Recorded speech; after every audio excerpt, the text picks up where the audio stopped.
மக்களே! எல்லாரும் எப்படி இருக்கீங்க? இன்னைக்கு வந்துட்டு உங்ககிட்ட ஒரு ஸ்பெஷல் டேவ தான் வந்துட்டு ஷேர் பண்ணிக்க போறேன். இன்னைக்கு வந்துட்டு நான் திருச்செங்கோடு அர்த்தநாரீஸ்வரர் கோவிலுக்கு தான் வந்திருந்தேன். மலை மேலேருந்து பார்த்தா, அப்பாடி! எவ்ளோ வீடு.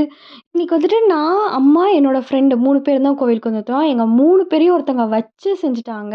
என்னென்ன ஃபன்னி கான்வர்சேஷன்லாம் போச்சுன்னு நீங்களே கேளுங்க. நமகரத்தை நான் வச்சுக்கலாம் நம்மளுக்கு முடிச்சுட்டு இருக்குது. அப்போ ட்ரெஸ் எல்லாம் எடுத்து வச்சு பார்க்குதுமா அவுக்குது.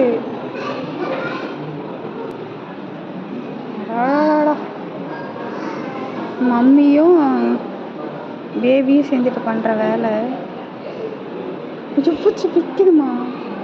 அப்படிதான் இருக்குதா பார்க்குது. சாப்பிடுது என்னமோ எடுத்து சாப்பிடுது. அரிசியா என்னமோ தெரியல. நம்ம சொத்தனா என்ன பண்ணும்? அவ்வளோதான் அமைதியாக இருக்காங்க. வந்து பிடிச்சிக்கோ சாமிக்கே அந்த இப்படி தான் வந்துட்டு போச்சு. இந்த வீடியோ பிடிச்சிருந்தா லைக் பண்ணுங்க. இது போன்ற வீடியோக்களை பார்க்க மறக்காம சப்ஸ்கிரைப் பண்ணிக்கோங்க.